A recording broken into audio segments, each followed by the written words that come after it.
ஒரு எலக்ட்ரிக்கல் சம்மந்தப்பட்ட துறை சார்ந்த வல்லுநர்கள், பொறியாளர்கள் வந்து அதில் இருக்கக்கூடிய எலக்ட்ரிக்கல் காம்பவுண்ட்ஸ் எல்லாம் சரியாக ஒர்க் ஆகுதா அப்படிங்கிறது வந்து பார்ப்பாங்க. ஒரு ஏர் ஃப்ரேம்னு சொல்லக்கூடிய அந்த ஏர்க்ராஃப்டோட ஸ்ட்ரக்சர் இருக்கக்கூடிய அது துறை சார்ந்த வல்லுநர்கள் அதை வந்து ஆய்வு பண்ணுவாங்க. அதுக்கப்புறம் பார்த்திங்கன்னா என்ஜின் சம்மந்தப்பட்ட துறை வல்லுநர்கள், பொறியாளர்கள் என்ஜினை வந்து பார்ப்பாங்க. இதையெல்லாம் பார்த்துட்டு 100% சர்வீசபிலிட்டி அப்படிங்கிற விஷயத்தை வந்து இவங்க எல்லாத்துக்கும் ஹெட்டாக வந்து ஒரு டெக்னிக்கல் ஆஃபீஸர்ஸ் இருப்பார். அந்த டெக்னிக்கல் ஆஃபீஸர் வந்து லாஸ்ட்டாக வந்து ஒரு சர்டிஃபிகேட் பண்ணுவார். அதாவது ஓகே, இந்த விமானம் வந்து பறக்கிறதுக்கு தகுதியான விமானம் தான் அப்படின்னு சொல்லிட்டு. இதுக்கப்புறம் பைலட் வருவார். பைலட்டுக்கு வந்து டெக்னிக்கலான விஷயங்கள் தெரியல அப்படின்னாலும் சில பேசிக்கான ஃப்ளைட்டை பற்றின ஒரு நாலேஜ் இருக்கும். அவர் வந்து எங்கேயாவது லீக்கேஜஸ் இருக்கா, அந்த லேண்டிங் கியர்னு சொல்லக்கூடிய டயர்லாம் கரெக்டாக ஒர்க் ஆகிற மாதிரி அந்த ஹைட்ராலிக் சிஸ்டத்தில் ஏதாவது லீக் இருக்கா அப்படின்னு அவர் வந்து ஒரு முறை வந்து அந்த ஃப்ளைட்டை வந்து தொட்டு பார்த்து எங்கெங்கெல்லாம் ஏதாவது இருக்கா அப்படின்றது வந்து உறுதி செஞ்சுக்குவார். இதுக்கப்புறம் அந்த பைலட் வந்து பறக்கிறதுக்கு வந்து உடல் தகுதி சரியானவராக இருக்கிறாரா அப்படின்னு சொல்லிட்டு ஒரு மருத்துவ குழு வந்து அவருக்கு வந்து பண்ணுவாங்க. அவர் வந்து 24 மணி நேரத்துக்கு முன்னாடி ஆல்கஹால் அறிந்திருக்கக்கூடாது, சிகரெட் புகைச்சிருக்கக்கூடாது, அந்த மாதிரி சில விஷயங்களெல்லாம் இருக்குது. பிளட் ப்ரெஷர்லேருந்து எல்லாம் மிக சரியாக இருந்தால் மட்டும்தான் அந்த விமானியை வந்து அந்த விமானத்தை ஓட்டுறதுக்கே அனுமதிப்பாங்க.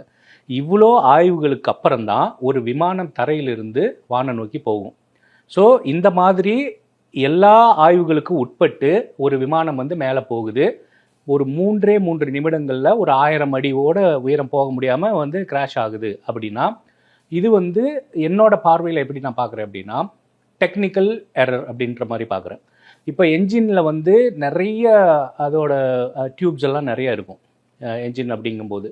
ஸோ இந்த என்ஜின் வந்து ஏர்க்ராஃப்ட் பறக்கிறதுக்கு வந்து எரிபொருள் ஒன்று தேவை. அந்த எரிபொருள் என்ன அப்படின்னு சொல்லி பார்த்தோம்னா ஏவியேஷன் டர்பைன் ஃபியூல், ஏடிஎஃப் அப்படின்னு வந்து சொல்லுவாங்க. இதை லோக்கல் லாங்குவேஜில் ஒயிட் பெட்ரோல் அப்படின்னு சொல்லுவாங்க. நார்மலாக பெட்ரோலோட அந்த எரிதிறனை விட அதுக்கு வந்து ஒரு எரிதிறன் அதிகம். மோஸ்ட் இன்ஃப்ளேமபிள் ஃபியூல் அப்படின்னு வந்து சொல்லலாம். நம்ம எளிதில் வந்து தீப்பற்றிக்கும். இப்போது அந்த ஃப்ளைட்டு வந்து டெல்லியிலேருந்து அகமதாபாத் வந்தது, அகமதாபாத்லேருந்து லண்டன் போகுது. ஸோ இப்போ இந்த டேக் ஆஃப் வந்து லண்டனுக்கு போகிறதுக்கு எடுக்குது. அப்போது லண்டனுக்கு போகணும் அப்படின்னா அந்த ஃப்ளைங் ஹவர்ஸை கணக்கிட்டு அவங்க எரிபொருளை நிரப்பியிருப்பாங்க. 50,000 லிட்டருக்கு மேலே கண்டிப்பாக எரிபொருள் அதில் இருந்திருக்கும். ஸோ இப்போ டேக் ஆஃப் ஆகுது, 3 நிமிடங்களில் அது எரியுது. அப்படிங்கும்போது டெக்னிக்கல் எரராக அந்த என்ஜினில் இருக்கக்கூடிய டியூப்ஸில் ஏதாவது வெடிச்சிருக்கலாம், அல்லது ஏதாவது கிராக் ஆகிருக்கலாம், இல்லை ஃபியூலில் ஏதாவது வந்து லீக் ஆகிருந்துருக்கலாம். இதெல்லாம் ஆகும்போது இமீடியட்டாக வந்து தீப்பிடிச்சிக்கும். இது எல்லாமே ஃப்ராக்ஷன் ஆஃப் செகண்ட்ஸில் நடக்கும். அப்போ அந்த ஃப்ராக்ஷன் ஆஃப் செகண்ட்ஸில் நடக்கும்போது பைலட்டுக்குன்னு சில எக்யூப்மெண்ட்ஸ் எல்லாம் இருக்கும். அவர் வந்து ஏடிசின்னு சொல்லக்கூடிய ஏர் டிராஃபிக் கண்ட்ரோல் ரூமை வந்து தொடர்பு கொள்றதுக்கான அந்த தொடர்பு சாதனங்கள் எல்லாம் இமீடியட்டாக எரிஞ்சிடும்.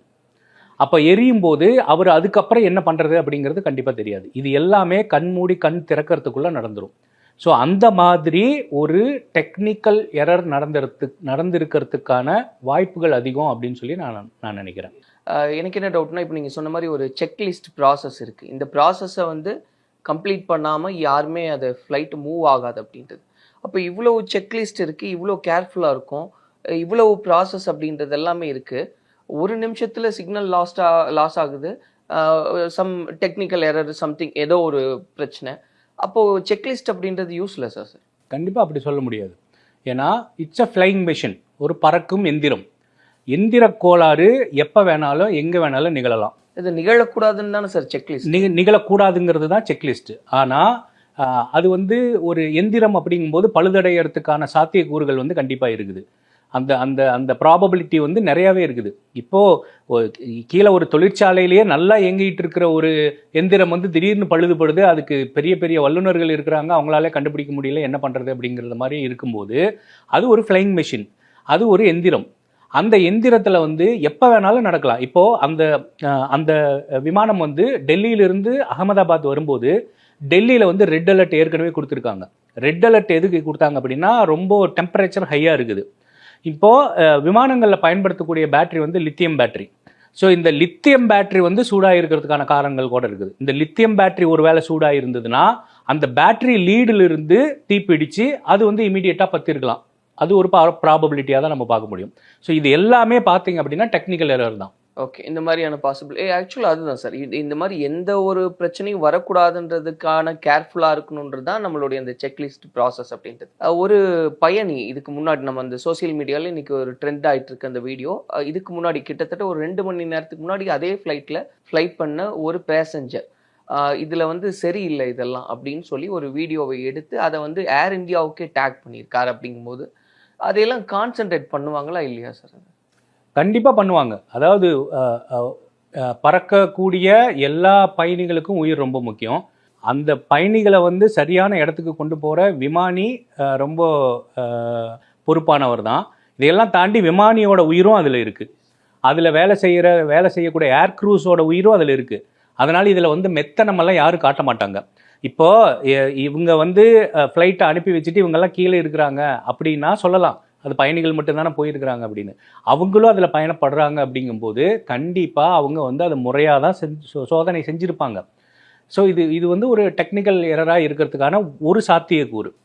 ரெண்டாவது என்ன அப்படின்னு சொல்லி பார்த்தோம் அப்படின்னா பேர்ட் ஹிட்டு, பறவை வந்து தாக்குறது. இப்போது ஒரு விமானத்தை எடுத்துக்கிட்டோம்னா அந்த விமானத்தோட அமைப்பு எப்படி இருக்கும் அப்படின்னா இலகு ரக அலுமினியத்தால் செய்யப்பட்டதாக இருக்கும். அதோட ஏர் ஃப்ரேம் அந்த ஸ்ட்ரக்சர் வந்து அந்த மாதிரி இருக்கும். அப்போது ஒரு பருந்து அல்லது ஒரு கழுகு மாதிரி பெரிய பறவை வந்து அடிக்கும்போது அந்த விமானத்தோட அந்த ஏர் ஸ்ட்ரக்சர்னு அந்த ஏர் ஃப்ரேம் வந்து அந்த ஸ்ட்ரக்சர்லேருந்து மாறுபடும் போது அந்த விமானம் அதி வேகத்தில் பறக்கும்போது காற்றோட வேகத்தினாலையும் காற்றோட அழுத்தத்தினாலையும் அந்த சின்னதாக ஒரு பெண்டாக இருக்கிறது வந்து பெருசாகிட்டே போகும். அது ரொம்ப ஸ்பீடாக போகும்போது விமானமே ஓட்டையாயிடும். ஓகே. இது வந்து பேர்டு ஹிட் அவ்வளோ பெரிய விபத்தை வந்து ஏற்படுத்தக்கூடிய திறன் வாய்ந்தது. ஒருவேளை அந்த பேர்டு வந்து என்ஜின்குள்ளே போந்து இருந்தது அப்படின்னாலும் இப்போ இந்த இதில் வந்து இந்த சம்பவத்தில் வந்து ஏதாவது ஒரு பறவை என்ஜின்குள்ளே பூந்திருந்தாலும் என்ஜின் தீப்பிடிக்கிறதுக்கான சாத்தியக்கூறுகள் அதிகமாக இருக்குது. ஏன்னா என்ஜினோட சூடு அதிகம். அதில் அந்த பறவை போகும்போது கண்டிப்பாக தீப்பிடிக்கிறதுக்கான சாத்தியக்கூறுகள் அதிகம். ஸோ இரண்டாவது என்னோட யூகம் என்ன அப்படின்னா பறவைகள் வந்து மோதி இருக்கிறதுக்கான ஒரு வாய்ப்பு கூட இருக்கு. ஓகே. ஸோ அந்த மாதிரி பறவைகள் மோதி இருந்தா என்ஜின் ஃபெயிலியர் அப்படின்னா கூட அகைன் ஆல்டர்னேட் என்ஜின் இருக்கு, ஆல்டர்னேட் டியூயல் என்ஜின். இது வந்து ஒரு குறிப்பிட்ட உயரத்தில் பறக்கும்போது ஒரு என்ஜின் ஃபெயிலியர் ஆயிடுச்சு அப்படின்னா ஆல்டர்னேட் என்ஜின்ல ஃப்ளை பண்ணுவாங்க. 2 என்ஜின் ஃபெயிலியர் ஆயிடுச்சுன்னா கிளைடிங் பண்ணுவாங்க. அப்பவும் கூட லேண்ட் பண்ணுறதுக்கு சேஃப்டி லேண்டிங் வந்து ட்ரை பண்ணுவாங்க. அவங்களால கண்ட்ரோல் பண்ண முடியாது ஏன்னா என்ஜின் இல்லாததுனால.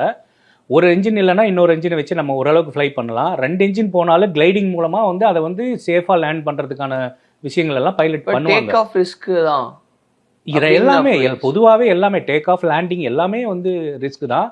ஆனால் இந்த டேக் ஆஃபை பொறுத்த வரைக்கும் அந்த பறவை ஒருவேளை மோதி இருக்கலாம் அப்படிங்கிறது ரெண்டாவது யூகம் என்னோடது. ஸோ அந்த மாதிரி பறவை வந்து அதோட ஏர் ஃப்ரேமில் அடித்ததுனால எல்லாம் ஒன்றும் நடந்திருக்காது. அது ஒருவேளை என்ஜினில் மாட்டி இருந்தது அப்படின்னா என்ஜின் தீப்பிடிச்சிருந்ததுன்னா நீங்கள் கேட்ட ஆல்டர்னேட் என்ஜினும் வேலை ஒன்றும் பண்ண முடியாது. ஏன்னா இந்த என்ஜின் வந்து தீப்பிடிச்சு எரிஞ்சிக்கிட்டு இருக்குது.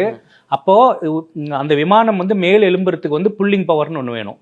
அந்த புல்லிங் பவர் ஒரு என்ஜினில் போகும்போது இம்பேலன்ஸ் ஆகும். விமானம் வந்து சரியான முறையில் பேலன்ஸ் பண்ண முடியாது. அப்போ அந்த புல்லிங் கிடைக்கல அப்படிங்கிற மாதிரி தான் எனக்கு தோணுது. ஏன்னா டேக் ஆஃப் ஆகுது, ஒரு பில்டிங் நமக்கு தெரியுது, அப்படியே கீழே போகுது. அப்போது அந்த மாதிரி ஒரு வேளை வந்து ஒரு பேர்டு ஹிட்டாக இருந்திருக்கலாம். இப்போ நீங்கள் சொல்கிற ஒப்பீனியன் மாதிரி சம் எக்ஸ்பர்ட்ஸ் பேசும்போது சில விஷயம் சொல்கிறாங்க. மாடியிலிருந்து எடுத்த அந்த வீடியோவில் வந்து கேட்கக்கூடிய அந்த சவுண்ட் என்ஜின் ப்ராப்பராக தான் ஃபங்க்ஷன் ஆச்சு. அந்த என்ஜின் சவுண்டை வச்சு என்ஜின்ல எந்த மாதிரியான ஒரு விஷயமும் இல்லைன்றதை ப்ரெடிக்ட் பண்ண முடியுது அப்படின்றது அவங்களுடைய வியூவை பதிவு பண்ணுறாங்க. அப்போது அந்த டவுன் ஆகிறதுக்கான காரணம் என்னென்னா பின்னாடி இருந்த அந்த ஃப்ளாப் வந்து ஃபங்க்ஷன் ஆகிறதுல பிரச்சனை இருந்தது. அது எதனால் அப்படின்றது பிளாக் பாக்ஸ் அனலைஸ் பண்ணும்போது தான் தெரியும் அப்படின்னு. ஸோ அந்த மாதிரியான பிரச்சனை வரும்போது அது எப்படி இருக்குன்றதை பற்றி அதுதான் டெக்னிக்கல் எரர். இப்போது என்னோட ப்ராபபிலிட்டியில் வந்து நான் ஒரு என்ஜினில் வந்து லீக்கேஜாக இருந்திருக்கலாம், அந்த மாதிரியான விஷயங்கள் சொல்லலாம். இப்போ இந்த ஃப்ளாப் விஷயத்தை வந்து சொல்லும்போது இது வந்து ஒரு டெக்னிக்கல் எரராக தான் நம்ம பார்க்க முடியும். ஸோ அந்த டெக்னிக்கல் எரராக தான் அந்த ஃப்ளாப் வந்து வேலை செய்யலை, அவ்வளோதான். ஆக்சுவலி வந்து அந்த இது பறக்கிறதுக்கு முன்னாடி ரன்வே எண்டில் வந்துட்டு விங்ஸ் எல்லாம் ஆட்டி பார்ப்பாங்க, எல்லாம் ப்ராப்பராக ஹைட்ராலிக், ஏன்னா ஹைட்ராலிக் தான், ஃபுல் அண்ட் ஃபுல் ஹைட்ராலிக் தான். ஸோ அதெல்லாம் ப்ராப்பராக வேலை செய்யுதான்னு பார்த்துட்டு தான் அதுக்கப்புறம் ரன்வேலேருந்து டேக் ஆஃப் ஆகிறதுக்கான விஷயங்களே வந்து பண்ணுவாங்க. ஸோ அப்போ வந்து வேலை செஞ்சுருக்குது. ஆனால் அது ஒரு டேக் ஆஃப் ஆகி ஒரு 3 நிமிஷத்தில் அது வேலை செய்யலை அப்படிங்கிறது தான் நம்ம ஃப்ளைங் மெஷின். இது வந்து ஒரு எந்திரம் தான். அது எந்திரம் எப்போ வேணாலும் வந்து எந்திரத்தில் எரர் வரதுக்கான சாத்தியக்கூறுகள் இருக்கிறது அப்படிங்கிறது தான் நான் முதல்லயே சொன்னேன். இப்போ நீங்கள் பிகினிங்கில் நம்ம சொன்ன மாதிரி சார் செக்லிஸ்ட் ப்ராசஸ் அப்படின்னா அதில் எவ்வளோ க்ரைட்டீரியா செக் பண்ணுறதா இருக்கும் சார்? ஒரு ஒரு ஆவரேஜ். அதாவது இப்போ வந்து அந்த அந்த ஃப்ளைட் வந்து எங்கே ஃப்ளை பண்ணி எங்கே வந்திருக்குதுங்கிறத பொறுத்து தான். இப்போது நைட்டு ஃபுல்லாக அந்த ஃப்ளைட்டை வந்து பறக்கவே இல்லை, ஏர்லி மார்னிங்கில் வந்து அது வந்து டேக் ஆஃப் ஆகுது அப்படின்னா அதுக்கு ஒரு மாதிரியான இது இருக்கும். இப்போ வந்து அது வந்து ஒரு டிரான்சிட் மாதிரி தான் இங்கே வந்திருக்குது அகமதாபாத்துக்கு. டெல்லியிலிருந்து அகமதாபாத் வந்தது, அகமதாபாத்லேருந்து லண்டன் போகுது. அப்போது டெல்லியிலிருந்து வந்த போதே அந்த லித்தியம் பேட்டரி வந்து அங்கே இருக்கக்கூடிய சூழலில் வந்து சூடாக இருக்கிறதுக்கான வாய்ப்புகள் இருக்குதுன்னு சொன்னாங்க. ஸோ இங்கே வந்துட்டு மறுபடியும் அந்த ஒரு ப்ரீ ஃப்ளைட் செக் அப்படின்னு சொல்லி வந்து பண்ணுவாங்க. இது தனியான ஒரு செக்கு. ஒரு ஃப்ளைட்டு காலையில் ஏர்லி மார்னிங் எங்கேயுமே பறக்காமல் நைட்டு ஃபுல்லாக இருந்துட்டு பறக்குது அப்படின்னா அதுக்கு ஒரு செக்கப்பு. இதே வந்து ஒரு வாரம் வந்து அந்த ஃப்ளைட் ஒரே இடத்துல இருக்குது, அந்த ஹேங்கர்லேயே இருக்குது, அந்த டார்மேக்கில் இருக்குது அப்படின்னா அது ஒரு வாரம் கழித்து பறக்குது அப்படின்னா அதுக்கு தனி செக். ஆனால் பேசிக்காக இந்த என்ஜின் லீக்கேஜஸ் அதெல்லாம் வந்து பேசிக்காக எல்லாமே பண்ணுவாங்க, 3க்குமே பண்ணுவாங்க. அது டிஃபால்ட்டாக இருக்கிறது. அதாவது எந்த ஒரு எந்திரமே இப்போ ராக்கெட்டே நம்ம பிஎஸ்எல்வியில் எத்தனையோ விடுறோம், எத்தனையோ வந்து சக்ஸஸ் ஆகுது, கொஞ்சம் ஃபெயிலியர் ஆகுது. ஸோ யாருமே வந்து எந்த ஒரு என்ஜினியருமே வந்துட்டு அவங்களோட அது ராக்கெட் ஆகட்டும் இல்லை ஃப்ளைட் ஆகட்டும் அது ஃபெயிலியர் ஆகணும் அப்படிங்கிற ஒரு நோக்கத்தில் யாருமே பண்ண மாட்டாங்க. இன்னொன்று என்ன அப்படின்னா, இப்போ இந்த இந்த இந்த இந்த இந்த ஃப்ளைட்டை வந்து டேக் ஆஃப் ஆகி 3 நிமிஷத்துக்குள்ள இந்த விபத்து நடந்திருக்கிறதுனால தான் இத்தனை கொயரிகள் வந்துகிட்டு இருக்கு. என்னோட அடுத்த யூகம் என்ன அப்படின்னு சொல்லி பார்த்தோம் அப்படின்னா, உள்ளுக்குள்ள ஏதாவது ஒரு தீய சக்தி இருந்திருக்கலாம். மேபி தீய சக்திகள் இருந்து அவங்க வந்து உள்ள ஏர்கிராஃப்டோட அந்த எக்யூப்மெண்ட்டை டேமேஜ் பண்ணிருக்கலாம். இல்ல ஏன்னா அந்த கேள்வி இப்போ எல்லாருமே நிறைய பேர் ரைஸ் பண்றாங்க. ஏன்னா ரீசெண்டா ஆபரேஷன் சிந்தூர் அப்படிங்கும்போது இப்போ இந்த ஒரு இன்சிடென்ட்டை கனெக்ட் பண்றாங்க. அதுதான் நான் கேட்க வந்தது. பட் அது குறித்து பேசுறதோ இல்ல அதை அப்படி திங்க் பண்ண வேண்டிய ஒரு யூகம் தான். இது எல்லாமே யூகம் தான். தீய சக்திகள்னா அதை நம்ம யாருன்னு வந்து நம்ம வந்து குறிப்பிட்டெல்லாம் சொல்ல முடியாது. ஏதாவது ஒரு சதித்திட்டம் நடந்திருக்கலாம். அந்த சதித்திட்டத்தில் அவங்க வந்து உள்ளுக்குள்ளே இருக்கக்கூடிய காம்போனண்ட்டை, ஏர்கிராஃப்டோட காம்போனண்ட்டை டேமேஜ் பண்ணியிருக்கலாம். அதன் மூலம் வந்து ஃபியூல் லீக்கேஜ் ஆகியிருந்திருக்கலாம். ஏன்னா அந்த இது நடக்கும்போது இந்த விபத்தில் அவங்களே இறந்துருப்பாங்க. ஸோ அதுவும் நம்ம ஒரு கண்ணோட்டத்தில் வந்து பார்க்கணும். ஸோ அந்த விஷயத்தை வந்து அவங்க பண்ணியிருந்தாங்க அப்படின்னா அதையும் வந்து அதுதான் நம்ம தீய சக்தி அப்படின்னு வந்து சொல்கிறோம். ஸோ அவங்க பைலட்டை வந்து அவங்க துன்புறுத்தியிருக்கலாம்.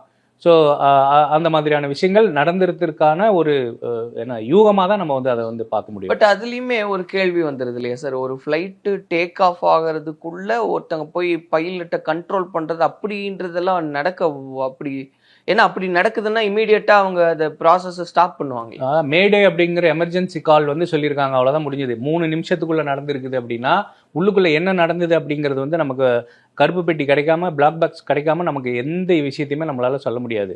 அவங்க 3 நிமிஷத்துல ஒரு என்ன சொல்ல வருது, அன்ட்ரெயின்டு உள்ளுக்குள்ள வந்தவனுங்க வந்து அன்ட்ரெயின்டா இருந்தவனுங்களா என்ன சொல்லுவது, அந்த குருட்டுத்தனமாக ஏதாவது வந்து பண்ணியிருந்திருக்கலாம். ஸோ இதெல்லாம் வந்து ஒரு என்ன சொல்கிறது, யூகம் தான். இட்ஸ் அ ப்ராபபிலிட்டி, அவ்வளோதான். ஆனால் இதுவே இருக்கும் அப்படின்னாலாம் நம்மளால் உறுதிட்டெல்லாம் சொல்ல முடியாது. இப்போ இதில் இவ்வளோ ஒரு சூழ்நிலையிலையும் ஒரு விதத்தில் ஒரு பயணி மட்டும் எஸ்கேப் ஆகிறாரு, அவர் மீட்கப்படுறாரு அப்படின்றதெல்லாம் அது எப்படி பாசிபிள்ன்றதே என்னென்னா, இப்போ வந்து இந்த ஃப்ளைட்டெல்லாம் பொறுத்த வரைக்கும் அந்த ஏர் க்ரூஸ் வந்து இன்ஸ்ட்ரக்ஷன் கொடுப்பாங்க, வந்து சீட் பெல்ட் எல்லாம் போட்டுக்கோங்க, டைட்டாக வந்து போட்டுக்கோங்க. அதுக்கப்புறம் இதுதான் எமர்ஜென்சி கேட்டு, இந்த எமர்ஜென்சி டோரை நீங்கள் வந்து இந்த ஹேமரை வச்சு பிரேக் பண்ணி இந்த மாதிரி எடுத்து நீங்கள் ஒரு வேளை இன்கேஸ் ஆஃப் எமர்ஜென்சி நீங்கள் இதை பண்ணணும், உங்கள் சீட்டுக்கடி வந்து பேராஷூட் வச்சுருப்பாங்க, இந்த மாதிரியெல்லாம் நீங்கள் செய்யணும் அப்படிங்கிறத வந்து ஏர் க்ரூஸ் வந்து சொல்லுவாங்க. ஆனால் அது வந்து கடமைக்காகவோ அல்லது வந்து சேவைக்காகவோ அவங்க சொல்கிறது கிடையாது. அவங்க வந்து ஒரு சம்பிரதாயத்துக்காக தான் வந்து சொல்கிறாங்க. இன்னொன்று என்ன அப்படின்னா, எந்தெந்த மாநிலங்களில் இருந்து அதிக பயணிகள் வந்து பயணப்படுறாங்களோ அவங்க மொழியில், அவங்களோட பிராந்திய மொழியில் வந்து அவங்க பேசணும். இப்போது நிறையா இங்கிருந்து செல்லக்கூடிய, நீங்கள் சென்னையிலேருந்து திருச்சி போகிற விமானமாகட்டும், சென்னையிலேருந்து சேலம் போகிற விமானமாகட்டும், எல்லாம் நம்ம பயணிகள் தான் அதிகமாக பயணிப்பாங்க, தமிழர்கள் தான் பயணிப்பாங்க 90%. ஏதோ 10% வேற ஆட்கள்னு வச்சுக்கலாம். ஆனால் அவங்க அந்த சேஃப்டி இன்ஸ்ட்ரக்ஷனை வந்து இந்தியிலையோ இல்லை ஆங்கிலத்திலேயோ தான் கொடுக்குறாங்க. இங்கிருந்து போகக்கூடிய தமிழ் மட்டுமே தெரிஞ்ச பயணிக்கு ஏதோ ஒன்று சொல்கிறாங்கன்னு தான் தோணுமோ ஒழிஞ்சு அவங்க என்ன சொல்கிறாங்க அப்படிங்கிறது வந்து புரியாது. முதல்ல இதை வந்து இந்த civil aviation, ministry of civil ஏவியேஷனும் கவர்மெண்ட் ஆஃப் இந்தியாவும் உறுதிப்படுத்தணும். எந்தெந்த மாநிலங்கள்ல இருந்து அந்த விமானங்கள் புறப்படுதோ அந்த மாநில மொழியில வந்து அவங்க வந்து இன்ஸ்ட்ரக்ஷன் கொடுக்கணும் அப்படிங்கிற ஒரு விஷயத்த அவங்க வந்து பண்ணணும். இதுல அந்த ஒரு நபர் மட்டும் ப்ராப்பரா அவர் எந்த ஒரு பெரிய நம்ம இறந்து போகலாம் அல்லது பொழைக்கலாம் அப்படிங்கிற ஒரு சூழல் தான் அவர் மைண்ட்ல ஓடி இருக்கும். அந்த இதுலயும் வந்து அவர் பெரிய ஒரு ஹெசிடேட் ஆகாம முறையா அந்த எக்ஸிட் கேட்டை திறந்து அங்கிருந்து குதிச்சிருக்கிறாரு, குதிச்சு நடந்து போயிட்டு இருக்கிறாரு. இப்போ குதிச்சிருந்தாங்க அப்படின்னா மீறி போனால் கை கால் உடஞ்சிருக்கலாம், இல்லை ஒரு ஸ்பைனல் கார்டு பிரேக் ஆகிருக்கலாம்.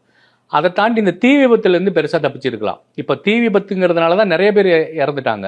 ஸோ இந்த மாதிரியான விஷயங்கள் எல்லாம், இந்த ஃப்ளைட் சேஃப்டி இன்ஸ்ட்ரக்ஷன் எல்லாம் அந்தந்த மாநில மொழிகளில் கொடுக்கணும் அப்படிங்கிறத வந்து நம்ம வந்து அதை வந்து உறுதிப்படுத்தணும். இந்த சிவில் ஏவியேஷனும் சரி, கவர்மெண்ட் ஆஃப் இந்தியாவும் சரி. இந்த பிளாக் பாக்ஸ் இதில் தான் எல்லாமே அடங்கி இருக்கும், எல்லாமே தெரிய வரும்.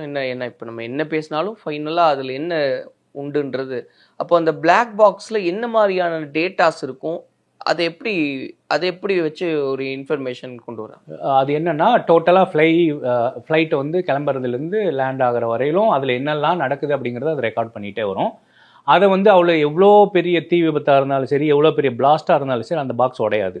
அந்த மாதிரியான ஒரு மெட்டலில் தயாரிக்கப்பட்டது தான் அந்த பிளாக் பாக்ஸ். ஸோ அந்த மாதிரி இருக்கும்போது அதில் வந்து டோட்டலாக அந்த ஃப்ளைட்டோட என்னெல்லாம் நடந்திருக்குது அப்படிங்கிறது உள்ளே ரெக்கார்ட் ஆகிட்டு இருக்கும். விமானி எந்தெந்த சுவிட்செல்லாம் ஆன் பண்ணார், விமானி எந்த நொடியில் வந்து ஏர் டிராஃபிக் கண்ட்ரோல் ரூமை வந்து தொடர்பு கொண்டார், எந்த நிமிஷத்தில் அவரோட தொடர்பு வந்து அத்து போச்சு, இந்த மாதிரியான விஷயங்கள் எல்லாமே அதில் தான் ரெக்கார்ட் ஆகிருக்கும். இப்போது நிறைய தகவல்கள் என்ன வந்துகிட்டு இருக்கு அப்படின்னா, இந்த லேண்டிங் கியர்னு சொல்லக்கூடிய அந்த டயர் வந்து உள்ளே போகவே இல்லை, அதனால் இந்த விபத்து ஏற்பட்டிருக்கலாமா அப்படின்னு சொல்கிறாங்க. லேண்டிங் கியர் வந்து லேண்ட் பண்ணுறதுக்கு தான் ரொம்ப இம்பார்ட்டண்ட். நீங்கள் வந்து டேக் ஆஃப் ஆகும்போது அது 5 நிமிஷத்துக்கோ 7 நிமிஷத்துக்கோ அது வெளியில் இருக்கிறதுனால ஒரு பெரிய அதனால் பாதிப்புகள் எல்லாம் எதுவுமே கிடையாது. நீங்கள் மீனம்பாக்கத்துலேருந்து நிறைய ஃப்ளைட் டேக் ஆஃப் ஆகிறத பார்த்துருப்பீங்க. நிறைய ரொம்ப தூரத்துக்கு அந்த டயர் வெளியில் தான் இருக்கும், அதாவது லேண்டிங் கியர் வந்து வெளியில் தான் இருக்கும். ரொம்ப தூரம் பார்க்குற வரையிலுமே அந்த இது அப்படி தான் இருக்கும். அது ரொம்ப உயரத்தில் பறக்கும்போது அப்போ வந்து காற்றோட அந்த அந்த அந்த ஏரோடைனமிக் அந்த அந்த ஸ்ட்ரக்சர் வந்து கிழிச்சிட்டு போகும்போது இந்த லேண்டிங் கியர் இருந்துச்சுன்னா தான் அந்த ஏர் ஃப்ளோவை டிஸ்டர்ப் பண்ணும்போது தான் ஃப்ளைட்டுக்கு வந்து ஒரு இம்பேலன்ஸ் ஆகும். டேக் ஆஃப் ஆகி ஒரு 5 நிமிஷமோ 7 நிமிஷம் வரையிலும் வந்து லேண்டிங் கியர் வந்து உள்ளே போகலை அப்படிங்கிறது வந்து பெரிய பிரச்சனை கிடையாது. ஆனால் இதுவே லேண்ட் ஆகும்போது அந்த லேண்டிங் கியர் வந்து ஓப்பன் ஆகலை அப்படின்னா, லேண்டிங் கியர் இல்லைன்னா ஒரு ஃப்ளைட் லேண்டே ஆக முடியாது, கீழே தரையிறங்கவே முடியாது. இப்போ எங்கள் ஏர்ஃபோர்ஸ்லலாம் பார்த்தீங்க அப்படின்னா நிறைய லேண்டிங் கியர் வந்து அப்படியே ஸ்ட்ரக்கப் ஆகிடும். ஸோ அந்த ஹைட்ராலிக் சிஸ்டம் ஃபெயிலியர் ஆகிடும். ஸோ அந்த மாதிரி மிராஜ் 2000 அப்படிங்கிற போர் விமானத்தை வந்து அந்த லேண்டிங் கியர் ஓப்பன் ஆகாததுனால எல்லா ரன்வேக்கும் பக்கத்தில் பிடிடின்னு ஒன்று சொல்லுவாங்க, பேரலல் டாக்ஸி ட்ராக்னு ஒன்று சொல்லுவாங்க. அதுக்கு பக்கத்தில் புல்வெளி நிறையா இருக்கும், சைடில் வந்து புல் அதுக்காகவே வளர்த்திருப்பாங்க. இந்த எமர்ஜென்சி லேண்டிங்கில் என்ன பண்ணுவாங்க அப்படின்னா, இப்போ லேண்டிங் கியர் ஓப்பன் ஆகலை, சர்க்கரமே இல்லை, டயரே வந்து ஓப்பன் ஆகலை அப்படிங்கும்போது அவங்க என்ன பண்ணுவாங்கன்னா, அந்த புல்லில் போய் பெல்லி லேண்டிங் பண்ணுவாங்க. பெல்லி லேண்டிங்னா வயிற்றில் போய் இறங்குறது. ஸோ வயிற்றில் இறங்கும்போது அந்த ஏர் ஃப்ரேம் அப்படிங்கிற அந்த ஸ்ட்ரக்சர் மட்டும்தான், கீழே இருக்கிறது மட்டும்தான் வந்து பாதிக்கப்படும். அது மறுபடியும் நம்ம சரி பண்ணிக்கலாம். ஆனால் அந்த விமானமும் பாதுகாப்பாக இருக்கும், அந்த விமானியும் அதில் வந்து பாதுகாக்கப்படுவார். விமானியும் அதில் பெரிய பாதிப்புக்கு உள்ளாக மாட்டார், விமானமும் பாதுகாப்பாக இருக்கும்.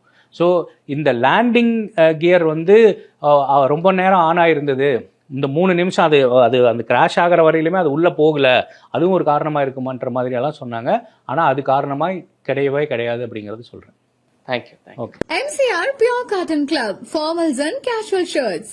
பாரம்பரியமான சுவையான புது அறிமுகம் KTV True Value Bronadile. குறைந்த விலை, நிறைந்த தரம், தங்கள் தேவைகள் அனைத்தும் ஒரே இடத்தில். ஜெயச்சந்திரன்.